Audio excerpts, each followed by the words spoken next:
नमस्कार, हर खबर हरियाणा देख रहे हैं आप। मैं हूं आपके साथ भावना त्रिपाठी। रुक करेंगे प्रदेश की तमाम बड़ी खबरों की ओर। पीएम मोदी 9 दिसंबर को हरियाणा के पानीपत की ऐतिहासिक भूमि से जीवन बीमा निगम के द्वारा प्रायोजित बीमा सखी योजना का देश भर के लिए शुरुआत करेंगे। करनाल में 65 एकड़ में बने विश्वविद्यालय के मुख्य कैंपस का शिलान्यास भी करेंगे। प्रधानमंत्री नरेंद्र मोदी के आगमन और कार्यक्रम की तैयारियों को लेकर शनिवार को बीजेपी कार्यालय कर्ण कमल करनाल में महत्वपूर्ण बैठक हुई। बैठक में प्रधानमंत्री के कार्यक्रम की तैयारियों पर विस्तार पूर्वक चर्चा हुई और पदाधिकारियों की जिम्मेदारियां तय की गईं।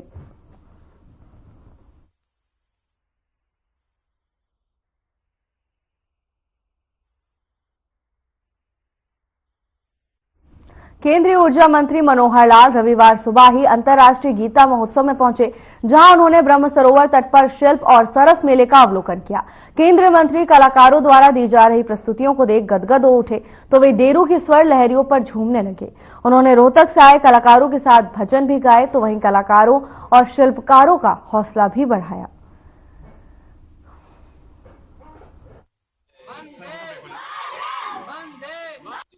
प्रसन्नता इस बात की कि भारतवर्ष को दुनिया के लोग एक विशेष दृष्टि से देखने लगे हैं कि देश की दुनिया की जो समस्याएं हैं उनको हल करने का जो एक भारत के पास जिस प्रकार की हमारी विरासत है और उसमें खास करके गीता के प्रति जो विश्वास है, ये लोगों को एक राहत देने वाला एक मार्ग बन रहा है। और गीता जयंती के कार्यक्रम जब से मैंने शुरू किए हैं तब से इस गीता के बारे में विदेशों में जो प्रचार हो रहा है और इस गीता जयंती का विदेशों में कार्यक्रम हो रहा है, बहुत सराहनीय कदम है। मुझे बहुत प्रसन्नता हो रही है कि ये हमारा अंतर्राष्ट्रीय गीता जयंती का जो महोत्सव है 2016 में शुरू किया था और इस बार ये 9वां वर्ष है जब लगातार अंतर्राष्ट्रीय स्तर का गीता जयंती का ये महोत्सव ये मनाना शुरू कर दिया है। और इसका जो मुख्य कार्यक्रम है, जैसे मुझे पता कि 5 दिसंबर से लेकर और 11 दिसंबर तक रहने वाला है, वैसे कुल मिलाकर ये 17-18 दिन का कार्यक्रम चलता है। आज इसकी व्यवस्थाओं को समझने देखने के लिए और हमारे जो केडीबी के जितने भी पदाधिकारी हैं, सदस्य हैं, उन सब से जो बैठ के बातचीत हुई है उसके अंदर ये अच्छे प्रकार से इसकी व्यवस्थित ढंग से योजना सब बन जाए ऐसी चर्चा की है। और हम देख रहे हैं कि जितने भी यहाँ स्टॉल्स हैं, जितनी दुकानें हैं, वो सब प्राय और इसको विकसित भारत की तरफ ले जाने के लिए प्रधानमंत्री जी ने आह्वान किया 2047 तक। मैं समझता हूं कि विकसित भारत का मतलब है कि देश की अर्थव्यवस्था ये सुधरे, ये अच्छी हो, तभी ये देश विकसित भारत बनेगा। और उसमें मूल जो अगर आवश्यक एक चीज को मैं कह सकता हूं तो ऊर्जा है। ऊर्जा के माध्यम से ही अपने देश की प्रगति को, यहाँ के उद्योग को, यहाँ के रोजगार को, यहाँ की बाकी सब सुविधाओं को आगे बढ़ा सकते हैं। तो ऊर्जा की मांग निरंतर बढ़ रही है और ये निरंतर बढ़ने वाली मांग 2047 तक इसकी आपूर्ति भी पूरी हो और मांग के हिसाब से लोगों को ऊर्जा की किल्लत न आए, इसकी हमने प्लान बनाई है। और हर प्रदेश इसमें आगे बढ़ने के लिए तैयार है। सभी प्रदेशों में जाकर के जो अभी तक चल रहे काम हैं उनका कुल मिलाकर निरीक्षण करना, उनकी प्रगति को देखना और आगे की प्लानिंग के बारे में विचार करते हुए 2047 तक हम अपने देश में किसी प्रकार की खास करके ऊर्जा की कोई कमी न रहे, ऐसा मेरा प्रयत्न है। तो मैं देश भर के लगभग 17 प्रांतों में इस समय तक हुआ हूं और अगले 3 महीने में देश के सभी प्रांतों में मेरा पहला दौरा पूरा हो जाए।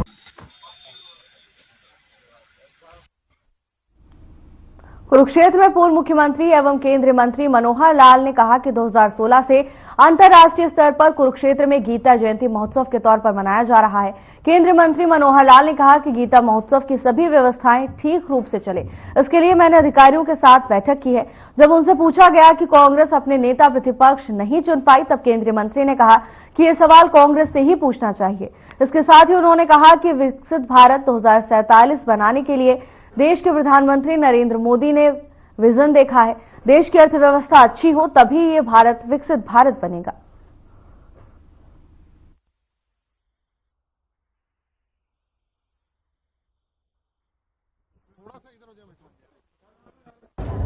मित्रों, मुझे बहुत प्रसन्नता हो रही है कि ये हमारा अंतर्राष्ट्रीय गीता जयंती का जो महोत्सव है 2016 में शुरू किया था और इस बार ये 9वां वर्ष है जब लगातार अंतर्राष्ट्रीय स्तर का गीता जयंती का ये महोत्सव ये मनाना शुरू कर दिया है।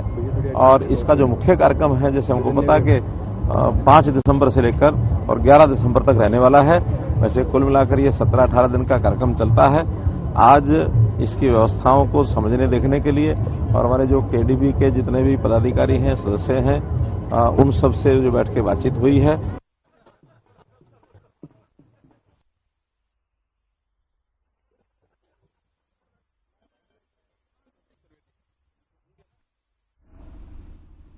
विश्व एड्स दिवस के मौके पर गुरुग्राम यूनिवर्सिटी में एक कार्यक्रम आयोजित किया गया। इस कार्यक्रम में हरियाणा की स्वास्थ्य मंत्री आरती राव ने मुख्य अतिथि के तौर पर शिरकत की। इस दौरान आरती राव ने एड्स पर बनाई गई प्रदर्शनी का अवलोकन भी किया। तो वहीं उन्होंने लोगों को जागरूक करने के लिए एक साइकिल यात्रा को भी हरी झंडी दिखाकर रवाना किया। इस कार्यक्रम में ट्रांसजेंडर और ट्रक ड्राइवर्स के साथ अन्य लोग भी शामिल हुए। तो वहीं इस दौरान आरती राव ने कहा कि एड्स से संक्रमित लोग दवाई के भरोसे अपना पूरा जीवन जी सकते हैं, जो पहले मुमकिन नहीं था। लेकिन उसके लिए जरूरी है कि लोग एचआईवी के प्रति जागरूक रहें, जिसके लिए हरियाणा स्वास्थ्य विभाग अभियान चलाता है।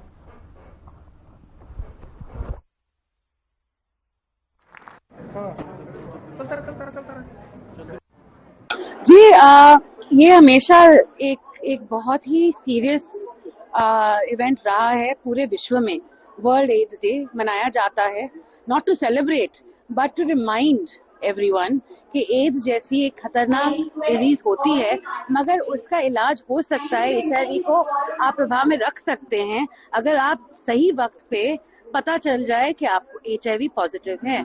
तो आज के दिन अवेयरनेस का दिन है, ये लोगों तक बात पहुंचाने का दिन है कि देखिए, अगर आप टाइम से अपना टेस्ट करवा लें तो फिर आगे चल के 30-40 साल आप आराम से रहें। किसी भी बीमारी का सक्सेसफुल उसका कंट्रोल करने का एक ही उपाय है, वो है लोगों के प्रति उस बीमारियों की भ्रांतियों को हटाना और उसकी अवेयरनेस जनरेट करना। आज विश्व एड्स दिवस पर यहाँ की गुरुग्राम की यूनिवर्सिटी के प्रांगण में आज हमारे माननीय मुख्य अतिथि हमारे स्वास्थ्य मंत्री श्री मैडम आरती सिंह राव जी द्वारा और विधायक मुकेश जी, मैडम विमला जी राठी, हमारे director health services doctor Virendra ji और पीडी एड्स HSAC, इनकी तरफ से जो हमारे यहाँ हम स्वास्थ्य विभाग का जो कार्यक्रम किया गया, यह एड्स को अवेयरनेस को जनरेट करने के लिए किया गया था।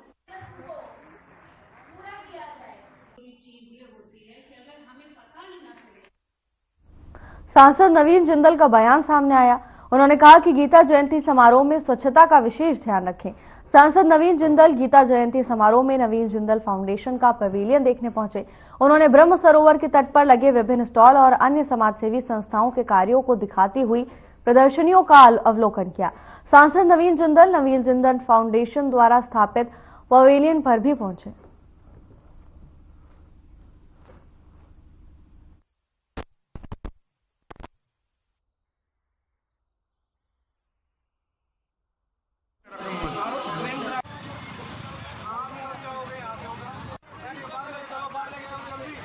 जनवरी 2004 को ऐतिहासिक फैसला सुनाया था माननीय उच्चतम न्यायालय ने कि जिसने हमें ये अधिकार दिया था कि हम हर रोज अपने देश के पावन सकते हैं। तो क्योंकि ये अधिकार हमारे को 23 जनवरी को मिला, तो इसलिए मेरे मन में है कि 23 जनवरी को क्यों ना इसको हम जो है इसको फ्लैग डे के रूप में इसको मनाया जाए पूरे देश के अंदर, ताकि पूरे देश के अंदर एक जागृति आएगी।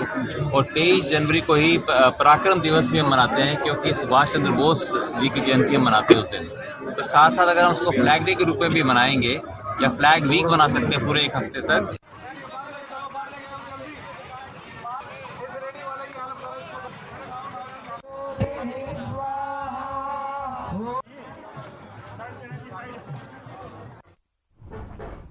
चरखी दादरी जिले में शहीदों के सम्मान में कार्यक्रम का आयोजन किया गया। गांव चंदेनी में आयोजित कार्यक्रम में शहीदों और स्वतंत्रता सेनानियों के परिजनों को सम्मानित किया गया। कार्यक्रम में शहीद चंद्रशेखर आजाद के भतीजे पंडित सुजीत आजादी तिवारी ने मुख्य अतिथि के तौर पर शिरकत की। देशभक्ति गीतों के साथ युवाओं ने तिरंगा यात्रा निकाली। शहीद स्मारकों पर माल्यार्पण करके शहीदों को श्रद्धांजलि दी गई।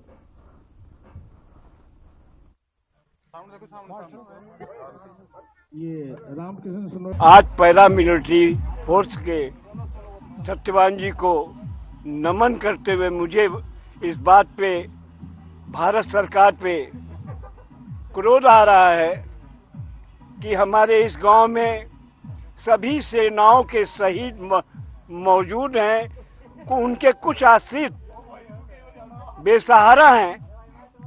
मैं माननीय राजनाथ सिंह जी से अपील करता हूं कि इन शहीदों को आर्थिक मदद दी जाए, कम से कम 1 करोड़ रुपया बेटी को दी जाए और नौकरी दी जाए। का जो प्रोग्राम था, ये भाई अशोक ने जो किया है, ये हमारे मुख्य अतिथि जो आज आए हैं चंद्रशेखर आजाद, हमने उनका मान सम्मान किया है और उन्होंने सभी जो हमारे शहीद थे, स्वतंत्रता सेनानी थे, उनको सभी को सम्मानित किया है। हम तो ये कहेंगे कि इस सेना के अंदर बढ़ चढ़कर भाग ले, देश की सेवा के लिए नौजवान आगे आए, हमारी तो यही प्रेरणा है। हाँ, हमारे पहले भी आप देख रहे हो 29 शहीद हुए हैं। को देशभक्ति के प्रति प्रेरित करना चाहते हैं और जो हमारे गांव में जो शहीद हुए हैं उनको सम्मानित करके युवाओं के दिलों में देशभक्ति की भावना को प्रेरित करना चाहते हैं। की सेवा में हमारे गांव के बहुत जवान भर्ती हैं और शहीद भी बहुत हैं और अधिकारी भी बहुत हैं हमारे गांव के, और इस देश का मतलब इस गांव का मतलब नाम रहा है शुरुआत से ही सेना में बहुत हमारे देश के जवान। बिल्कुल आगे जारी रखेंगे हम। ये पहला हमारा गांव में पहला प्रोग्राम था श्री सुजीत आजाद जी के मतलब मुख्य अतिथि के रूप में, और आगे भी हम इसको जारी रखेंगे और आगे भी बढ़ाएंगे।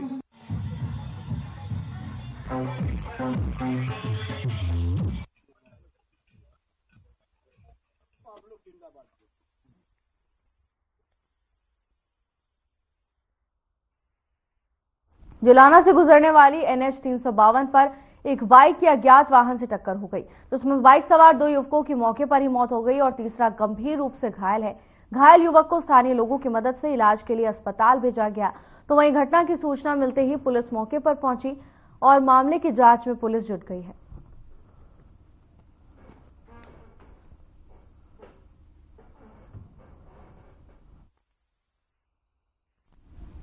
गांव मोचका के पास बनाए जा रहे वेस्ट टू चारकोल प्लांट का आसपास के ग्रामीण विरोध कर रहे हैं। 10 किलोमीटर के एरिया में आने वाले गांव के लोग पिछले 1 महीने से इस प्लांट के विरोध में धरने पर बैठे हुए हैं। यहां बनने वाले डंपिंग यार्ड को लेकर लोगों का विरोध है कि इसके लिए अधिकारियों से लेकर मंत्रियों से भी ग्रामीण मिल चुके हैं। ग्रामीणों का कहना है कि यमुना से सटे हुए इस इलाके में अगर कचरे को लाया जाएगा तो प्रदूषण का स्तर बढ़ेगा।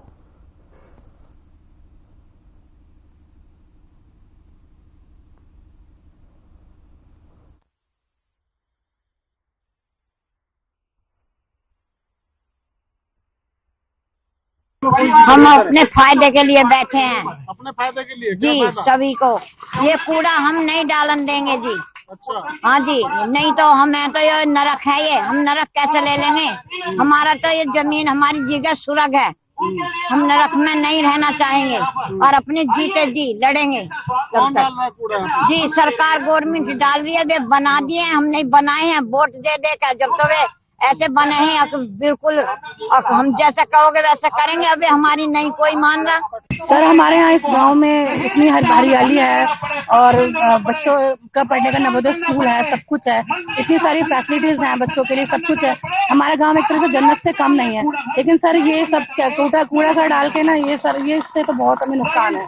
बच्चे हमारे बिल्कुल हर तरीके से ही मतलब पॉल्यूशन है, सब चीज है, इससे हमें बिल्कुल क्या मांग करते हैं आप? सर, हम सरकार से बिल्कुल मांग करते हैं सर, और बनाने की और बहुत सी चीजें हैं गांव में, वो चीज बनाया जाए। सर, कूड़ा घर तो बिल्कुल भी नहीं सर, कूड़ा घर से तो बहुत नुकसान होगा सर, सारा ही नुकसान होगा, यहाँ कोई रहेगा नहीं।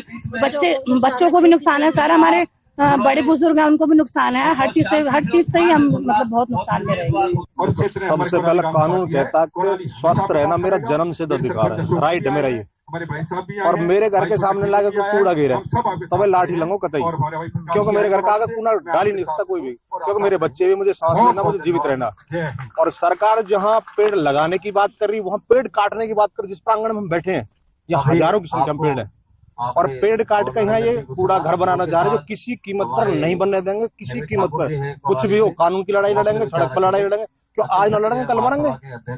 सरकार ये काम इस तरह से गलत कर रही है, जबकि सरकार को और काम करना चाहिए।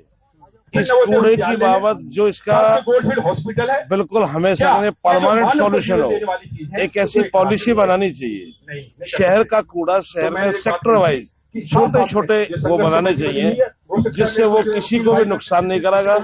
कोई आदमी इसके सामने धरना प्रदर्शन की आवश्यकता नहीं पड़ेगी। छोटे छोटे कंप्लेंट बनाए सेक्टर वाइज करके शहर का शहर में। भैया ये बड़ो गलत है, जो है हरियाली है। अच्छे 5, 7, 10 गाँव में 1.5-2 किलोमीटर में 5-7 पंचायत है।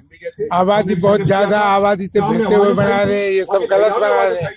देखिए 1 महीने से यहाँ धरना चल रहा है और पिछले 4 महीने से यहाँ प्रक्रिया चल रही है। ये 700 मीटर बाई 500 मीटर टोटल जमीन है।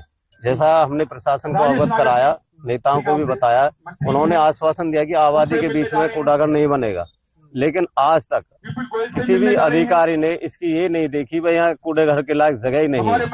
बड़ा 200 मीटर दूर पर जमुना नदी है, जो जमुना जी को हम पूछते हैं। सरकार ने भी मुहिम चलाई है।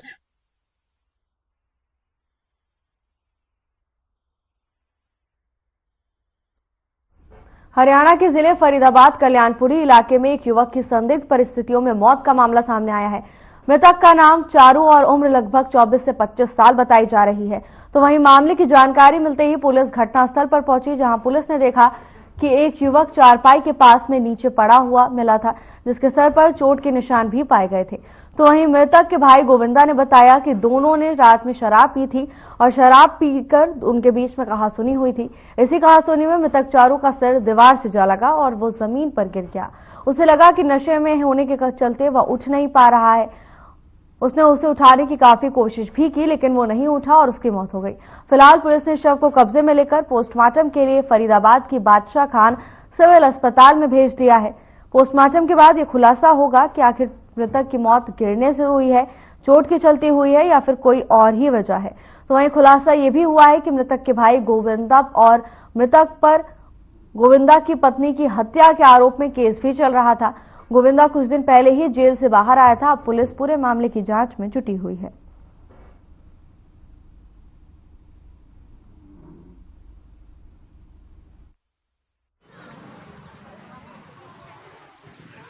साढ़े 7 बजे पेंड्रोल से टेलीफोन आया था।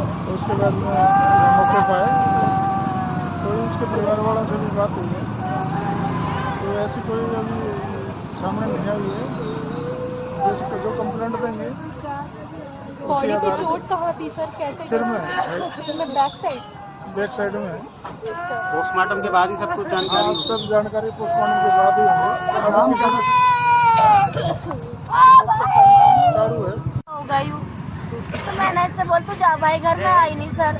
इसी बात से मैं सुबह आई हूँ 6:30 बजे, तो हम फिर भी इस घर में चले गए। इसमें ना घुसे, मेरे से अंदर आज रहा है मेरा भैया छोटा वाला। तो ये जिसको मारा है छोटा भाई है? छोटे भाई है। और जिसने मारा है वो बड़ा भाई है? मारा है पता नहीं क्या, आपस की दोनों भाई की बात है, मुझे नहीं पता किसने क्या करा, लेकिन गुत्तम गुत्ता होते निशान कुछ तो आते साहब। कब की बात है ये? रात के 12 बजे गया था बस मेरे साथ। रात के 12 बजे की बात? उससे बाद में वो सब जगह से खुद ही कहता डोला मर गया खुद ही। तो इससे पहले भी कभी लड़ाई हुई है दोनों भाइयों में? लड़ाई तो होती रहती है, दोनों ऐसे हैं, दारूबाज नशेड़ी पक्के, ये हर किसी को तंग भी करते रहे मोहल्ले पड़ोस में भी। आप कौन लगते हो इनके? मैं इनकी बहन हूँ।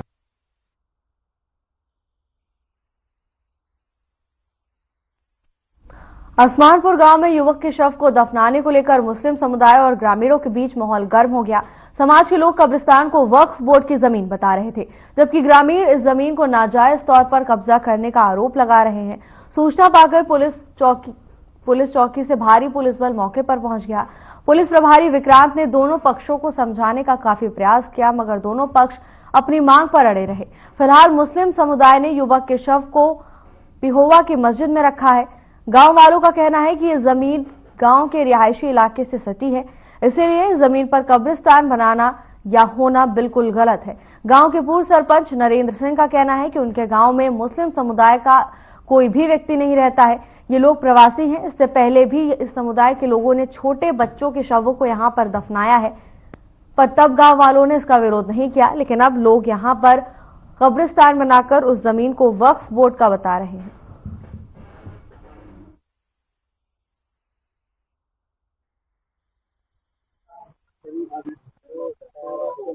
हमारे गांव के नजदीक ना कुछ जगह पड़ी है वक्फ बोर्ड की, जिसमें ये लोग अब पहले कोई 1-2 दफना गए हैं बच्चे बिना नॉलेज के, हमें पता नहीं था भी कब दफना के चले गए हैं।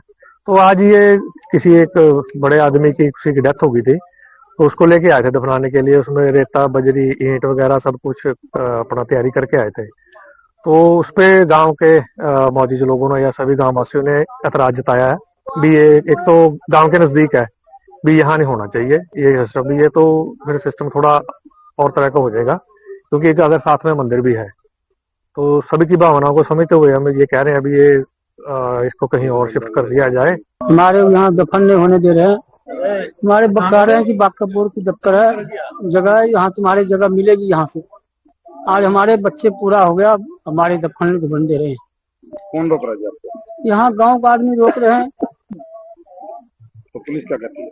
पुलिस का वो भी अपना कानून कार्रवाई कर रहे हैं, वो भी बेचारे जोर लगा रखे हैं काम पुलिस वाले, कोई बात नहीं। एक युवक की मृत्यु हो गई थी, मोमडन है लड़का, तो आज उसको दफनाया जाना था। तो यहाँ 2 पक्षों के बीच थोड़ा सा ये हो गया था कि ये जगह किसकी है। तो रात होने की वजह से अभी हम क्लियर नहीं कर पाए, तो इसलिए इनको सुबह तक का समय दिया गया है। सुबह जो हमारा प्रशासनिक जो है स्टाफ है वो आ जाएगा 10 बजे और वो क्लियर करेंगे, उसके बाद आगामी कार्रवाई की जाएगी।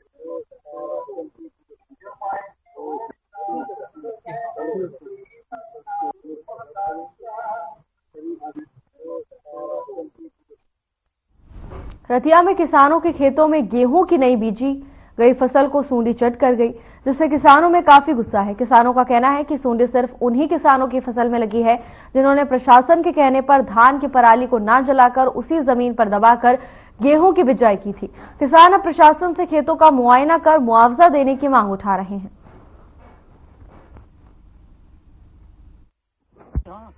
मैं बना ली जी सारी मैं सुपर सीडर ਨਾਲ कणक बीजी सी, बिना अग लाए विच पराली बाई सी। सुंडी ने बहुत नुकसान कराया, सारी सुंडी खा गई। दवाई भी पाती बहुत ज्यादा, 2-2 लीटर दवाई पाती, छट्टा भी देता। सारी सुंडी ने तबाही ठाती ते ना कोई खेती महकमे वाला आके देखदा है। जे अग लाउंदे सी पर्चे पाउंदे सी, हुण कोई भी नहीं देख के आके देखदा हैगा। यही सुपर सीडर ना करी सी भाई, जमा नहीं पराली मचाई है कि बिच्चे पराली बाई सी ते सुंडी ने जमा तबाह ठाता। 2-2 लीटर दवाई भी सिटती। बगाड़ा ना कड्डियो।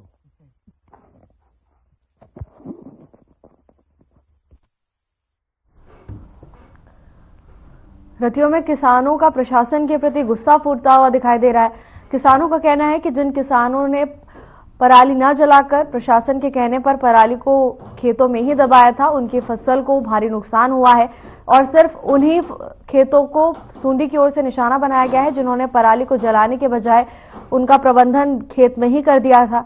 अब गुस्साए किसानों ने प्रशासन से स्थिति का मुआयना कर मुआवजे की मांग की है। किसानों का कहना है कि उन्हें भारी नुकसान हुआ है, जिसके चलते आर्थिक समस्याओं का सामना उन्हें करना पड़ रहा है। अब प्रशासन से मांग की गई है कि खेत का जायजा लिया जाए और तमाम स्थिति को जांचने के बाद उचित मुआवजा किसानों को उपलब्ध कराया जाए। तस्वीर रतिया से है, जहां सूंडी ने किसानों की फसल पर हमला बोला है। फिलहाल के लिए बस इतना ही। अब वक्त हो चला है डॉक्टर राकेश गुप्ता के साथ हमारे खास कार्यक्रम प्लस माइनस का। दोस्तों, आज का विषय हर किसी के मन को